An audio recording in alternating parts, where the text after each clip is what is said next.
गांधी जी कहा करते थे पाप से घृणा करो, पापी से नहीं। ये बात बिल्कुल भी वेदांत सम्मत नहीं है। वेदांत कहता है पापी पर ही ध्यान देना है। पाप तो पापी की छाया होती है। पाप पर ध्यान देते रहोगे तो पापी रूप बदलकर दूसरे तरह के पाप कर लेगा। तुम एक तरह के पापों को रोकोगे, वो दूसरे तरह के दूसरी दिशा में पाप कर देगा। तो पाप पर ध्यान नहीं देना होता, पापी पर ध्यान देना होता है। यही प्रायश्चित है। तो प्रायश्चित का मतलब होता है अपना नकार, स्वयं का ही त्याग।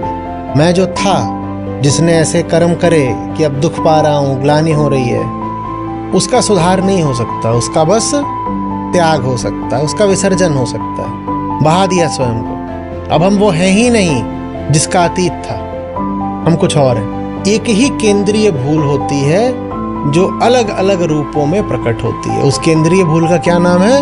अहंकार। वो 100 तरीके से प्रकट होती है। तो जब एक ही भूल है तो फिर एक ही प्रायश्चित होता है। उसको पहचान लो, जो भीतर बैठा है उसको पहचान लो, यही प्रायश्चित है। और बाकी प्रायश्चित ये सब नहीं कि जाके दान दे आए या अपने आप को कोड़े वोड़े मार रहे हो बहुत जोर से, इससे नहीं हो जाएगा प्रायश्चित।